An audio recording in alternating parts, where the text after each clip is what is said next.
نحمد نصلی علی رسولہ الکریم، اما بعد، بسم اللہ الرحمن الرحیم۔ 26 نومبر 2023 کیا ہوگا؟ سورج اپنے وقت پر طلوع ہو کر وقت پر غروب ہوگا، نظام زندگی چلے گا، کائنات کا نظام رکے گا نہیں، چلتا رہے گا۔ ہاں، ایک فرق ضرور آئے گا۔ انجینئر علی مرزا صاحب اگر نہ بیٹھے تو پھر یہ ان کے لیے قیامت کی گھڑی سے کم نہیں ہوگا، کیونکہ پھر ان کے اسٹوڈنٹس ان سے بات کی جائے گی کہ بتاؤ یہ کیوں نہیں بیٹھتے، یہ کیوں نہیں بات کرتے۔ بھائی اویس ربانی صاحب نے تاریخ دی ہے نا، آپ کہتے ہیں میری لا تعلقی، تو ٹھیک ہے صاحب، آپ آگے پیچھے کی تاریخ دے دیجیے، ہم تیار ہیں۔ وہ جو آپ کے اور ہمارے مشترکہ جاننے والے ان سے کہتے ہیں کہ جناب کوئی حل نکالیں، تو حل ہم بتا رہے ہیں۔ یا تو آپ کہیے کہ جناب میں مناظر نہیں، میں عالم نہیں، میں ایک طالب علم آدمی ہوں، بس کتاب پڑھ کے درس دیتا ہوں، تو مفتی صاحب کو ہم کہہ دیں گے کہ بھائی ایسے آدمی سے کیا بات کرنی۔ اور اگر آپ یہ نہیں کر رہے تو پھر اولیاء اللہ سے معافی مانگیے اور اللہ کی بارگاہ میں توبہ کیجئے اور رجوع کیجئے، تو بات ختم۔ تیسری تو کوئی صورت نہیں ہے نا کہ آپ پورے اہل سنت و جماعت پر تان کریں، تبرہ کریں، صبح و شام کریں، کہتے ہیں میں نے جناب ان کو ڈیمیج کر دیا ہے۔ کیا کیا آپ نے؟ آپ ذرا بیٹھیے، بتائیے، علمی انداز میں گفتگو کیجیے۔ آپ کہتے ہیں میں علمی کتابی، علمی کتابی کیا ہوتا ہے؟ آپ کو تو یہ بھی پتہ نہیں کہ خواجہ اجمیری میں اور اعلیٰ حضرت امام احمد رضا خان فاضل بریلی میں فرق کیا ہے؟ آپ ان کو بریلوی بتا رہے ہیں۔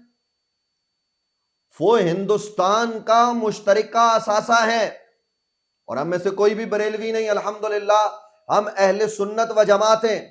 ہاں، بریلوی ہماری ایک نسبت ہے جو امام احمد رضا خان فاضل بریلی سے ہے، اس پر ہم بجا طور پر فخر کرتے ہیں، لیکن ہم اہل سنت و جماعت ہیں، اولیاء اللہ کے ماننے والے۔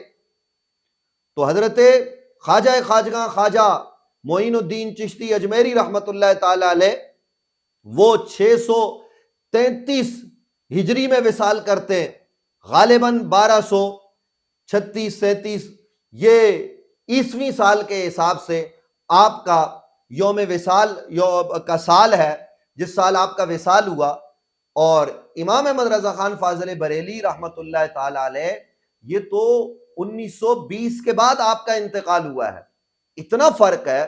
اور خواجہ اجمیری رحمت اللہ تعالی علیہ کے ماننے والے صرف بریلوی نہیں ہیں۔ آپ کو تو شاید پتہ نہیں علمی کتابی صاحب کہ امام احمد رضا خان فاضل بریلی رحمت اللہ تعالی علیہ کے چاہنے والے ماننے والوں میں بھی بریلوی ہیں، بریلویوں میں چشتی ہیں، لیکن دوسری طرف جو اکابر علماء دیوبند ہیں، مولانا قاسم نانوتوی ہوں، مولانا اشرف علی صاحب تھانوی ہوں یا دیگر، وہ حضرت حاجی امداد اللہ مہاجر مکی علیہ رحمہ کے مرید ہیں، اور وہ چشتی صابری سلسلے کے اندر موجود ہیں، اور دوسری طرف چشتی نظامی ہے جن میں حضرت خواجہ خواجگاں خواجہ پیر مہر علی شاہ رحمت اللہ تعالی علیہ، اگرچہ حاجی امداد اللہ مہاجر مکی رحمت اللہ تعالی علیہ نے بھی آپ کو اجازت وغیرہ دی، لیکن وہ آپ نے پیر سیال ہی کی طرف سے قبول کی۔ تو یہ وہ تمام آستانے جو نظامی چشتی ہوں یا صابری چشتی ہوں، وہ اپنا ایک تشخص رکھتے ہیں، اور وہ سارے کے سارے اس وقت 99% علامہ مفتی محمد حنیف قریشی صاحب کے ساتھ کھڑے ہیں۔ ہندوستان کی خانقاہ پر موجود جو لوگ ہیں وہاں اجمیر شریف میں، ان سے بات ہوئی، وہ کہتے ہیں ہم خود بات کر سکتے ہیں، لیکن ظاہر ہے دو ملک ہیں، دونوں ملکوں کا اپنا اپنا نظام ہے، تو ہم مفتی حنیف قریشی صاحب کے حق میں بولنے کو بھی تیار ہیں، ہم لکھ کر بھی دینے کو تیار ہیں۔ ہم نے کہا حضرت دعا کیجئے۔ اسی طریقے سے گولڈہ شریف میں بات ہو چکی، تو آپ کیا چاہتے ہیں؟ ہمارے جو بزرگ جن کا آپ نام لے رہے ہیں کہ جناب ان سے لکھوا لیجئے، تو جائیے نا، آپ کہیے کہ وہ لکھ کر دے دیں کہ جناب مناظرہ ہم کریں گے، کوئی اور مناظرہ نہیں کر سکتا۔ یہ کون سا طریقہ ہے؟ کل آپ کے ساتھ آپ کسی کو بلائیں، جیسے کہ آپ نے مصباحی صاحب کو بلایا اور وہ یہ کہہ دیتے، تو پھر آپ کے پلے کیا رہتا؟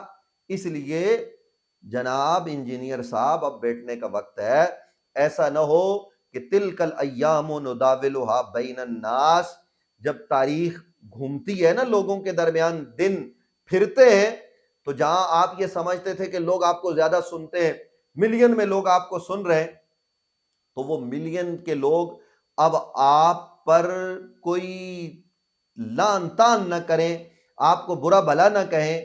اس سے بچنے کے لیے آپ 26 کے دن بیٹھ جائیے، آگے پیچھے بیٹھ جائیے، کیونکہ اب سے آپ کے وہ دن ختم ہونے والے ہیں جن میں آپ بیٹھ کے کہتے تھے جناب میں نے یہ کر دیا، میں نے وہ کر دیا۔ جناب آپ نے کر دیا تو وہ آپ کا اپنا کیمرہ، آپ کا اپنا کمرہ، آپ کے سامنے اپنے لوگ۔ اب آئیے نا، مفتی محمد حنیف قریشی صاحب آنے کو تیار ہیں، آپ چائے پلائیے، بیٹھیے، گفتگو کیجئے، آپ کو ڈر کس بات کا؟ اور میں مرزا صاحب کے جو طلباء ہیں، جو اسٹوڈنٹس جن کو وہ کہتے ہیں، میں ان سے یہ کہنا چاہتا ہوں کہ آپ اللہ رب العالمین کی ذات کو پیش نظر رکھیں اور پورے ہوش و حواس کے ساتھ حلفاً یہ بتائیں کہ ہم مرزا صاحب کے پاس آنا چاہتے ہیں، وہ تلاشی لے لیں، یعنی مفتی محمد حنیف قریشی صاحب اور ان کے احباب، اور پھر اس کے بعد کوئی اسلحہ نہیں اور کوئی کچھ نہیں، ہم بیٹھ کے بات کر لیتے ہیں، کوئی جھگڑا نہیں ہوگا، ضمانت دیتے ہیں، علمی انداز میں بات ہوگی، ہم 3-4 لوگ ہوں گے مفتی صاحب کے ساتھ۔ لیکن اگر آپ رائے فرار اختیار کر رہے ہیں جو کہ نظر آ رہا ہے، تو پھر آپ اسٹوڈنٹس خود فیصلہ کریں کہ پھر کیا ہے۔ اور آپ ماشاءاللہ اچھا کر رہے ہیں، آپ ان سے کہہ رہے ہیں کہ کیوں نہیں بیٹھ رہے، وہ کہتے ہیں جی بڑے سے لکھوا کے لے کے آؤ۔ بھائی آپ خود تم بڑا مان چکے ہیں، امام المناظرین مان چکے ہیں، آپ منطق کا امام مان چکے، تو پھر کیا ہے؟ آپ کو پتہ ہے کہ دلائل ان کے پاس ہیں، آپ کھڑے نہیں ہو سکتے، اس لیے آپ رائے فرار اختیار کر رہے ہیں۔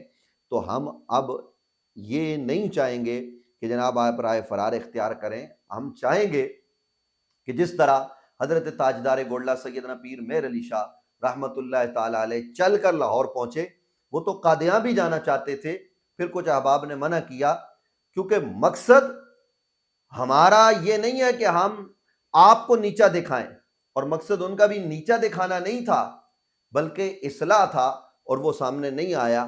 حق کو حق کہنا اور باطل کو باطل کہنا، یہ بنیادی مقصد ہوتا ہے۔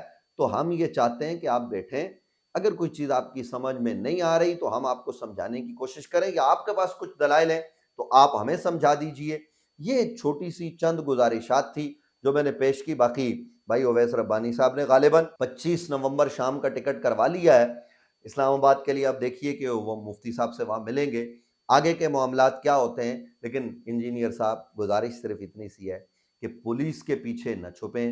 آپ کے جو لوگ کبھی کس کا نام لیتے ہیں، کبھی کس کا، تو یہ نام نہ لیجئے، یہ علمی دنیا میں نہیں ہوتا۔ اور میری آپ سے ایک گزارش ہے کہ رعونت، تکبر، اس کو ختم کیجئے، اور یہ جو آپ اس سٹائل میں بات کرتے ہیں میں نے یہ کر دیا، میں نے وہ کر دیا، اولیاء اللہ کے ہاں میں نہیں ہوتی، وہ اسی میں کو ختم کرنے والے ہوتے ہیں۔ شاید اس لیے آپ اولیاء اللہ کی مخالفت کرتے ہیں، اور اولیاء اللہ کی مخالفت مت کیجئے، یہ آپ کے لیے بہت بہتر ہوگا، آخرت کے لیے بھی اور دنیا کی فلاح کے لیے بھی۔